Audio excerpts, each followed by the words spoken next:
Hello guys, welcome back to the channel the accounts वल्ला।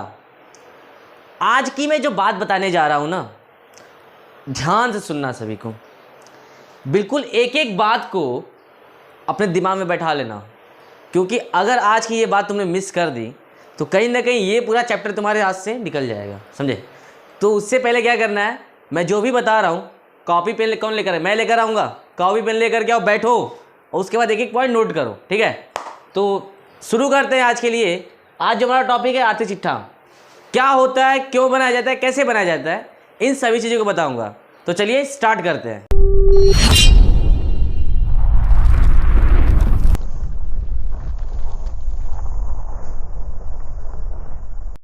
तो भाइयों और बहनों, देखो, सबसे पहले मतलब समझते हैं कि आर्थिक चिट्ठा होता क्या है। तो आर्थिक चिट्ठे का मतलब एक ऐसा विवरण जो एक वर्ष के अंत में हमें ये बताए कि हमारी आर्थिक स्थिति कैसी है। अब आर्थिक स्थिति की बात करूं मैं तो कितना मेरे पास संपत्ति है और कितने का मैं कर्जदार हूं, यानी कि कितने का मेरा दायित्व है। होता है ना भाई, बिजनेस तो तुम कर रहे हो, चाहे बिजनेस प्रॉफिटेबल हो या फिर नॉन प्रॉफिटेबल हो। अगर तुम अपना बिजनेस कर रहे हो तो कहीं ना कहीं तुमको ये देखना पड़ेगा कि कितने की मेरी दायित्व है, कितने की संपत्ति है, मतलब वर्ष के अंत में कितने की तुम्हारी प्रॉपर्टी है और कितने के तुम कर्जदार हो, ऐसा, ठीक है। तो ये देखने के लिए कि मेरी कितनी संपत्ति और कितने के मैं कर्जदार हूँ, एक विवरण बनाया जाता है और उस विवरण को आर्थिक चिट्ठा कहा जाता है, ठीक है। इसको खाता नहीं कहते, विवरण कहते, पहले ये याद रखना। और उस विवरण को फॉर्मेट अगर तुम लोगों ने क्लास 11th में पढ़ा होगा तो पढ़ा होगा, याद होगा, नहीं पढ़ा है? अच्छा, देखो, सबसे पहले होता क्या था ना कि वर्ष के अंत में एक व्यापारी ट्रेडिंग अकाउंट बनाता था, फिर उसके बाद प्रॉफिट एंड लॉस अकाउंट बनाता था। ट्रेडिंग अकाउंट मतलब व्यापार खाता और प्रॉफिट एंड लॉस अकाउंट मतलब लाभ हानि खाता, ठीक है। और उसके बाद एक बैलेंस शीट बनता था जिसको हम कहते थे आर्थिक चिट्ठा। तो इस चिट्ठे के माध्यम से हमें यही पता चल जाता था कि हमारे पास कितनी संपत्ति है और कितना मेरा कर्ज है, ठीक है। एक पॉइंट मुझे पूछना था आप लोगों से कि जरा ये बता दीजिए कि जो कैपिटल होता है, जो पूंजी, वो हम, अगर आपको याद होगा तो याद होगा कि उस पूंजी को हम चिट्ठे के दायित्व साइड में दिखाते थे, याद है? हाँ, कोई बात नहीं। अच्छा ये बताओ, दायित्व का मतलब क्या होता है? दायित्व का मतलब होता है कर्ज। अब अगर हम पूंजी को दायित्व के साइड में दिखाते हैं तो क्यों दिखाते हैं भाई? कोई रीज़न होगा ना दायित्व के साइड दिखाने का। देखो, अच्छा होता क्या है, तुम लोगों ने क्लास 11 में जो एक अवधारणा पढ़ा होगा, क्या? पृथक व्यवसाय की अवधारणा पढ़ा था कि नहीं? पहले ये बता दो मुझे। मुंह बन जाता सभी का यार। पृथक व्यवसाय की अवधारणा जो हम लोगों ने पढ़ाई किया था, उसमें ये बताया जाता है कि एक बिजनेसमैन और एक बिजनेस दोनों अलग अलग पर्सन होते हैं, ठीक है। समझते हैं इसको? एक ड्राइंग बना देता हूँ तुम लोगों के लिए। ये हो गया मेरा एक बिजनेस और ये हो गया मेरा एक यहाँ पे ओनर। ये दोनों अलग अलग पर्सन माने जाते हैं भाई। देखो, बस क्या इसमें देखना क्या है, ये जो पर्सन है ना, ये नेचुरल है, ये यानी कि ये गॉड मेड है, भगवान ने बनाया इसको। और ये जो बिजनेस है ये मैन मेड है। मैन मेड मतलब इस बिजनेस को इस इंसान ने बनाया हुआ है। तो कहीं ना कहीं ये एक आर्टिफिशियल पर्सन है और ये एक नेचुरल पर्सन है, ठीक है। अब बिजनेस जब किया जाता है ना, तो हम जो भी काम करते हैं, जो भी प्रॉफिट वाला हो या फिर जैसा भी हो, हम अपने बिजनेस के लिए करते हैं।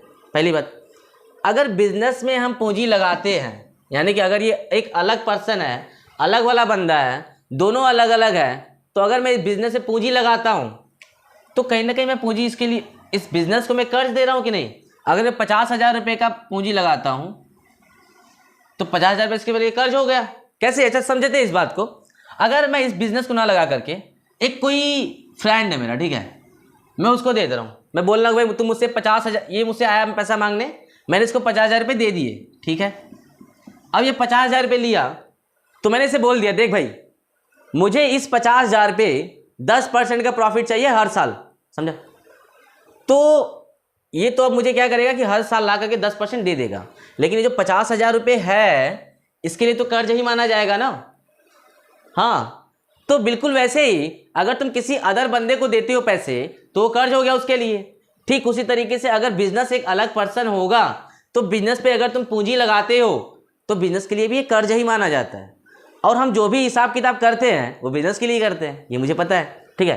तो इस तरीके से जो पूंजी होता है ये हमारे बिजनेस के लिए कर्ज माना जाता है, और इसलिए पूंजी को हम दायित्व के साइड में दिखाते हैं, ठीक है। अब देखो अच्छा जरा, तो ये दायित्व के साइड में दिखाने के लिए जो व्यापारिक संस्था होते थे, कुछ ऐसे फॉर्मेट होता था क्या?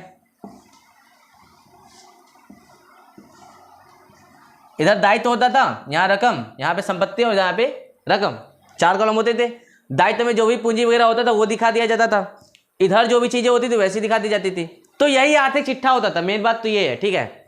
अब देखो, अगर गैर व्यापारिक संस्था है तो क्या उनका भी चिट्ठा होगा सर? बिल्कुल होगा सर। कैसे, क्या होता है? आ जाओ जरा इसका डेफिनेशन देख लेते हैं। किसी संस्था या संगठन की आर्थिक स्थिति की जानकारी प्राप्त करने के लिए जो विवरण बनाया जाता है उसे आर्थिक चिट्ठा कहते हैं, ठीक है। तो मतलब एक ऐसा चिट्ठा होगा भाई जिससे मुझे, मतलब होता है ना, तुम्हारा पूरा चिट्ठा खुल गया। चिट्ठा खुल गया मतलब क्या भाई? तुम्हारे पास जो भी चीज़ें थी वो पता चल गया, ठीक है।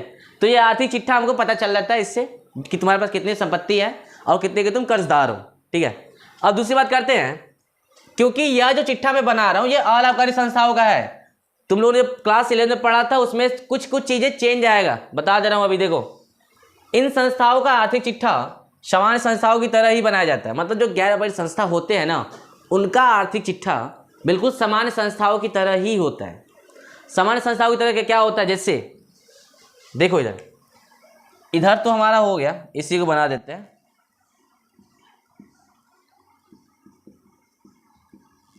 दायित्व हो गया, रकम हो गया, संपत्ति हो गया और ये रकम हो गया। तो दायित्व के साइड में सबसे पहले हम क्या दिखाते थे? पूंजी, ये सभी को याद होगा। अब पूंजी के बाद जो हमारे प्रॉफिट एंड लॉस अकाउंट से, यानी लाभ हानि खाते से जो शुद्ध लाभ या शुद्ध हानि आता था, उसका ट्रीटमेंट हम इसी जगह लाके करते थे पूंजी में। अगर शुद्ध लाभ आया होता था, यानी कि नेट प्रॉफिट होता था, तो हम उसको ऐड कर देते थे पूंजी में। अगर शुद्ध हानि होता था तो यहाँ पे माइनस कर देते थे, ऐसा होता था। नेट लॉस यानी शुद्ध हानि, ठीक है, शॉर्टकट में लिख रहा हूँ, समझ जाना। तो अगर दायित्व के साइड में पहले पूंजी दिखाया जाता था, फिर अगर शुद्ध लाभ हुआ तो उसको जोड़ दिया जाता था, उसके बाद माइनस कर दिया जाता था क्या? जो हमारी शुद्ध हानि होती थी, ठीक है। अब देखना क्या, ये तो व्यापारिक संस्थाओं का था, लेकिन इन संस्थाओं का भी कुछ इसी तरीके से है, छोटी सा चेंजेस है, मतलब सिर्फ थोड़ा चेंज है। वो चेंज क्या है मैं बता देता हूँ आपको। जैसे नोट कर ले अच्छे से बच्चा, अगर पूंजी लिखा हुआ है व्यापारिक संस्थाओं का, तो इन संस्थाओं में जब ये चिट्ठा बनाया जाता है ना, तो पूंजी को पूंजी ना लिख करके पूंजी कोष लिखा जाता है। सबसे पहली बात, इस पूंजी को हम पूंजी कोष के नाम से लिखते हैं, ये हमेशा बात ध्यान में रखिएगा, याद रखिएगा, ठीक है। इसके बाद क्योंकि भाई ये शुद्ध लाभ या फिर शुद्ध हानि का ट्रीटमेंट एक व्यापारिक संस्था करता था, और ये संस्था हमारी तो अलाभकारी यानी कि गैर व्यापारिक है, तो गैर व्यापारिक संस्था लाभ हानि खाता तो बनाते नहीं। अगर तुम लोगों ने मेरा पहला वीडियो नहीं देखा हुआ इसके पहले का, तो पहले जा करके देख लो, उसके बाद ये चैप्टर तुमको बिल्कुल सही से समझ आ जाएगा, ठीक है। बाद में कहना कि शायद बहुत बेकार पढ़ा दिया था। हाँ, तो इसके बाद आय व्यय खाता बना देते हैं। यहाँ पे हम लोग क्या करते थे ना, इस वाले यानी ऐसे संस्था क्या करते हैं, आय व्यय खाता बनाते हैं।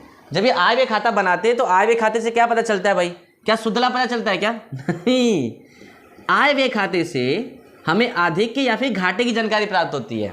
मतलब आय का व्यय पर आधिक्य अथवा व्यय का आय पर आधिक्य, ये होता था। अगर आधिक्य होता है तो हम इस पूंजी कोष में ऐड कर देते हैं। जिससे अगर लाभ हुआ, देखो संस्था का लाभ हो रहा है तो एक तरह से ये यहां पर आ रहा है तो इसके लिए ऐड हो जाता है पूंजी में, ठीक है। अगर संस्था का हानि हो रहा है, मतलब जा रहा है पैसा, खर्च ज्यादा हो रहा है, तो संस्था के लिए हानि होता है, तो इसलिए माइनस कर दिया जाता है। इसके बाद तुम लोगों ने एक कॉन्सेप्ट और पढ़ा होगा, आहरण। भाई वो क्या? अच्छा, आहरण होता क्या है समझो।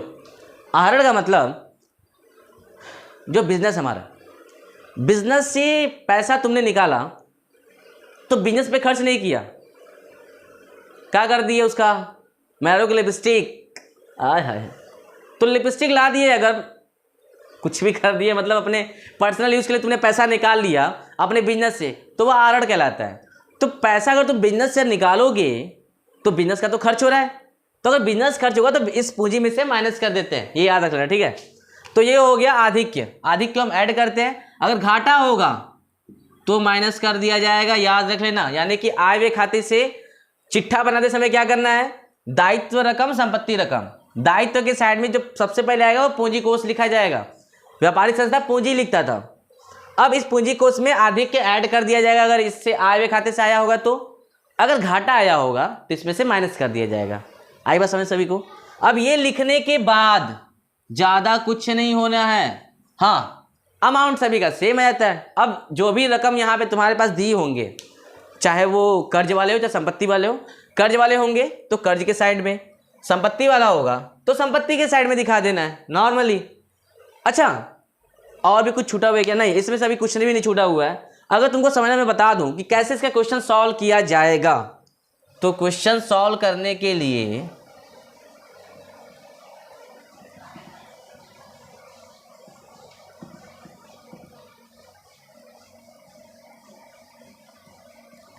अगर आपको ये लगता है कि हाँ भाई कैसे क्वेश्चन सॉल्व करेंगे हम लोग, तो बस ये याद रख लीजिएगा। जैसे होगा क्या ना, एक यहाँ पे प्राप्ति और भुगतान खाता दिया होगा, प्राप्ति और भुगतान खाता दिया होगा, मान लेते हैं क्वेश्चन हमारा, तो ये प्राप्ति का साइड, ये रकम, भुगतान और रकम ऐसा दिया होगा। इसको हम आगम शोधन खाता भी कहते हैं, ये याद रखिए, ठीक है। प्राप्ति, रकम, भुगतान, रकम, आगम शोधन खाता भी कहते हैं इसको। अब इधर बहुत सारी चीज़ें दी गई होंगी, कुछ प्राप्त हुआ होगा, कुछ भुगतान हुआ होगा। अब इसके बाद इस क्वेश्चन के बाद नीचे कुछ समायोजन दे देते हैं। समायोजन मतलब अलग से इंफॉर्मेशन दिए होंगे। पता है सभी को समायोजन क्या होता है ना? हाँ, वीडियो में मैंने बताया हुआ पहले से। तो समायोजन का मतलब ये क्वेश्चन में कुछ ऐसे तरह दिया होगा, ऊपर प्राप्ति भुगतान खाता दिया होगा और उसके नीचे समायोजन दिया होगा। अब इससे मुझे क्या करना है, सभी चीज़ों को उठा करके जो आयगत नेचर की होंगी उन्हें हम आय व्यय खाते में लेकर जाएंगे। और हाँ, सिर्फ चालू वर्ष का, ठीक है पिछला मत जोड़ देना यार तुम लोग। तो आय व्यय खाते से हम इसको यहाँ चीज़ें उठा कर कहाँ लेकर जाएंगे, आय व्यय खाते में। अब आय व्यय खाते में क्योंकि सिर्फ आयगत वाली चीज़ें जाती है ना, जो इसमें पूंजीगत टाइप के हैं, जो बड़े अमाउंट के हैं, जैसे संपत्ति हो गए या फिर कोई कर्ज बड़ा हो गया, तो भाई वो सब कहाँ दिखाया जाएगा, तो उसके लिए हम चिट्ठा बनाएंगे। और उसके बाद अगर आप नए नए आए हो इस क्लास में पढ़ने के लिए, तो ये भी जान लीजिएगा कि जो समायोजन होता है, क्योंकि इसका लेखा 2 जगह होता है, समायोजन जो भी होंगे उनको 2 जगह बिल्कुल एडजस्ट किया जाएगा। तो 2 जगह में सबसे पहला जो एडजस्टमेंट होगा, समायोजित करेंगे हम लोग, वह आय व्यय खाते में होगा। मान लेते हैं कि हमारा आय व्यय खाता है, तो एक जगह इसका लेखा आय व्यय खाते में होगा और दूसरी जगह हमारे आर्थिक चिट्ठे में होगा, ठीक है। तो ये होता है बेसिकली, इस तरीके से हम क्वेश्चन सॉल्व करते हैं। उससे पहले कुछ और पॉइंट जो कि हमको लिखना पड़ेगा, तो अब बात करते हैं दूसरे पॉइंट की। देखिए, दूसरा हो गया था यही वाला, आय व्यय खाते से प्राप्त अधिक के पूंजी कोष में जोड़ा जाएगा और घाटे को घटाया जाएगा। कहने का मतलब जैसे मैंने भी बताया आपको कि अगर आय व्यय खाते से अधिक क्या आता है तो उसे पूंजी कोष में जोड़ दिया जाएगा, और अगर घाटा आता है तो पूंजी कोष में से घटा दिया जाएगा, ठीक है।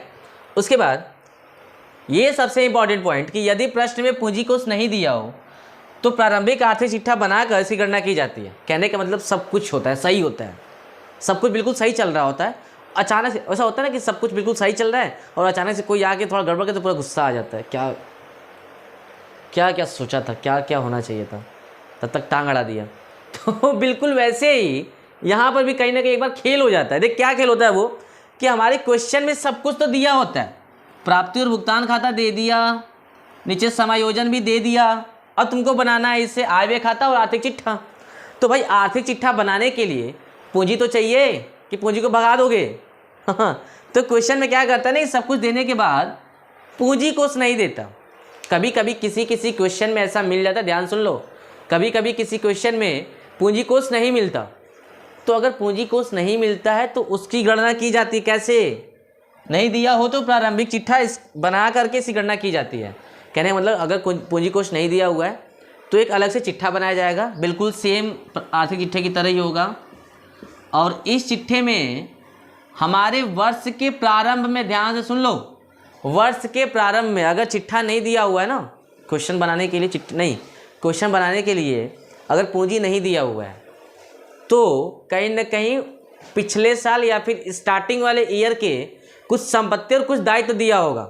तो तुम लोगों ने ये तो जाना होगा ना कि अगर संपत्ति और दायित्व दिया हुआ है और पूंजी नहीं दिया हुआ है तो पूंजी कोष गणना कैसे की जाती है भाई? देखो जरा, अगर मान लेते हैं कि तुम्हारे पास 50,000 रुपये की संपत्ति है, ठीक है, लास्ट में, बिजनेस के लास्ट में तुम्हारे पास 50,000 रुपये की संपत्ति है और 20,000 रुपये के तुम्हारे कर्जदार हैं। 50,000 रुपये की तुम्हारी संपत्ति है पूरी और 20,000 रुपये की तुम्हारे पास कर्जदार जो कि पैसा लेने वाले बाहरी। तो कहीं ना कहीं जो तुम्हारी पूंजी है वहां पर कितनी होगी, घटा दे इसको तो पता चल जाएगा कि हाँ यार 30,000 मेरी पूंजी तो है इसमें। हाँ, मतलब 50,000 संपत्ति था ये पता है मुझे, 20,000 के कर्जदार है ये पता है मुझे, पूंजी कितनी है नहीं पता, तो संपत्ति में से दायित्व घटा दो, आ जाएगा पूंजी हमारा। तो बिल्कुल ये वही वाला फंडा, जबकि हम लोग लेखांकन समीकरण में पढ़े थे कि पूंजी बराबर संपत्ति माइनस दायित्व, तो उसी फॉर्मूले से ये निकल जाता है हमारा। मैं इधर लिख दे रहा हूं भली, क्या होता है पूंजी बराबर संपत्ति माइनस दायित्व। इस फॉर्मूले से हमारा पूंजी कोष निकल जाएगा और इस पूंजी कोष के बाद हम क्वेश्चन सॉल्व कर लेंगे। तो पहले तो देखो कुछ छोटी छोटी चीजें हैं, अगर जानोगे नहीं तो गड़बड़ कर दोगे। तो गड़बड़ करने से पहले अच्छा है कि मेरी बातों को ध्यान से सुन लो, ठीक है। क्या क्या होगा उसमें, सबसे पहले क्वेश्चन कैसा पूछता है हमारे यहाँ, एक प्राप्ति और भुगतान खाता देगा और उसके नीचे कुछ समायोजन देगा। तो प्राप्ति और भुगतान खाता और समायोजन को मिला करके दोनों से तुमको आय व्यय खाता और आर्थिक चिट्ठा बनाना पड़ता है। अब आर्थिक चिट्ठा बनाने के लिए थोड़ा सा झोल होता है। क्या वो झोल क्या है, अगर पूंजी कोष दिया हुआ है क्वेश्चन में कहीं पर, चाहे प्राप्ति और भुगतान खाते के अंदर दिया हो या समायोजन में बाहर दिया हो, बस अगर पूंजी कोष दिया हुआ है तो इसका मतलब कि सिर्फ हमको एक लास्ट वाला आर्थिक चिट्ठा तैयार करना पड़ता है।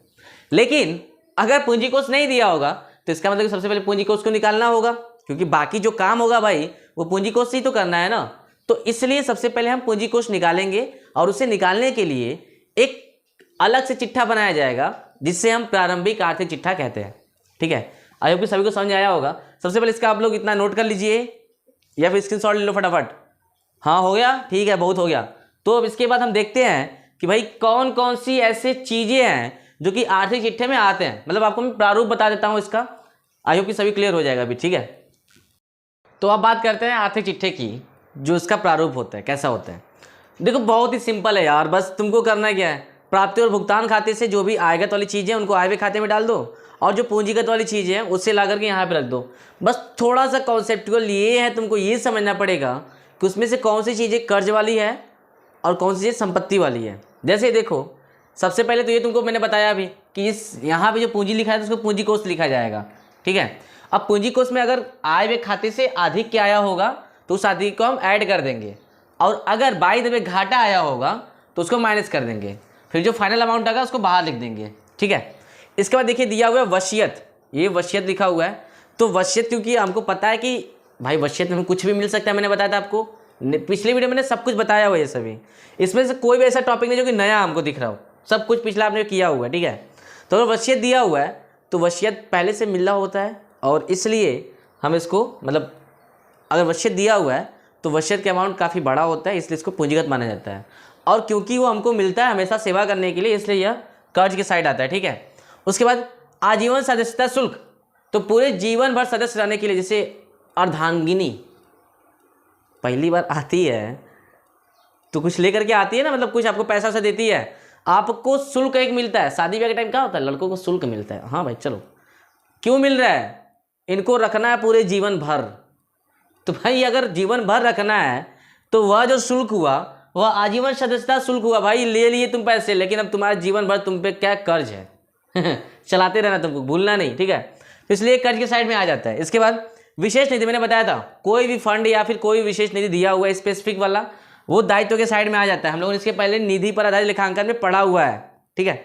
इसके बाद बैंक अधिविकर्ष, बैंक अधिविकर्ष एक नया चीज लग रहा है अगर आपको, तो मैं समझा दूं क्या होता है। कभी कभी होता है क्या ना कि बैंक अपने कस्टमर को कुछ फैसिलिटी देता है। फैसिलिटी क्या कि आपके अकाउंट में अगर 10,000 रुपये जमा है, बाय द वे आपके अकाउंट में 10,000 रुपये जमा है और बैंक से आपका अच्छा खासा रिलेशन है वहाँ के मैनेजर से, तो बैंक क्या करता है ना कि ऐसे कस्टमर को एक अलग से डिस्काउंट देता है कि भाई ठीक है जितना तुम्हारे अकाउंट में जमा है तुम उससे अधिक निकाल सकते हो, एक लिमिट फिक्स कर देता है।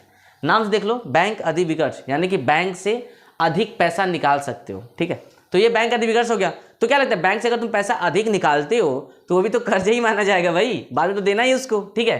तो बैंक अधिविकर्ष इस साइड आ जाएगा। फिर बकाया व्यय, मतलब अदत्त व्यय कह सकते हैं इसको, फिर बकाया व्यय, दोनों एक जैसे हैं।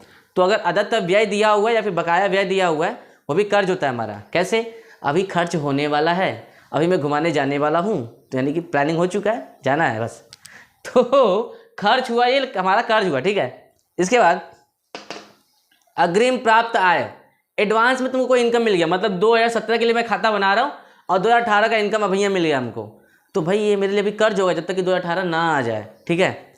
इसके बाद अब देखो, ये तो हो गई टोटली संपत्ति साइड में। देख ले, सबसे पहले देखो प्राप्ति और भुगतान खाते में ना शेष से स्टार्ट होता है। शेष मतलब रोकड़ वहाँ पे स्टार्ट होता है। तो वह रोकड़ जो भी होता है वहाँ पर सबसे पहले, क्योंकि संपत्ति होती है, आ गया हमारा संपत्ति के साइड में, ठीक है।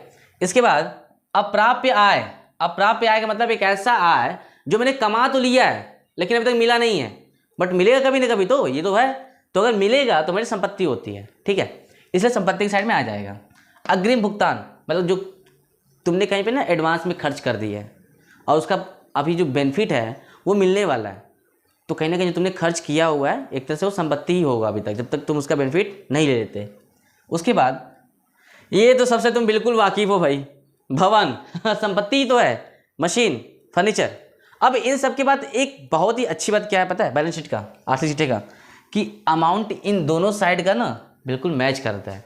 अगर बाय द वे इधर का मैं एक मनगढ़ंत अमाउंट मान लेता हूँ अपने से, अगर संपत्ति साइड का अमाउंट आता है 50,000 रुपये, तो दायित्व के साइड का भी अमाउंट 50,000 रुपये ही आएगा। अगर दोनों में अंतर आया तो इसका मतलब कि आपने कहीं पे गड़बड़ी की हुई है पूरे क्वेश्चन में, तो ध्यान से लगाइएगा और सही से करिएगा, ठीक है। तो भाई अगर आप इसके वाला मतलब इसके बाद, तो सबसे पहले ये है, अगर आप मेरे चैनल में पहली बार आए हो, अगर ये वीडियो आपको अच्छी लगी हो तो प्लीज़ लाइक ज़रूर कर दीजिएगा।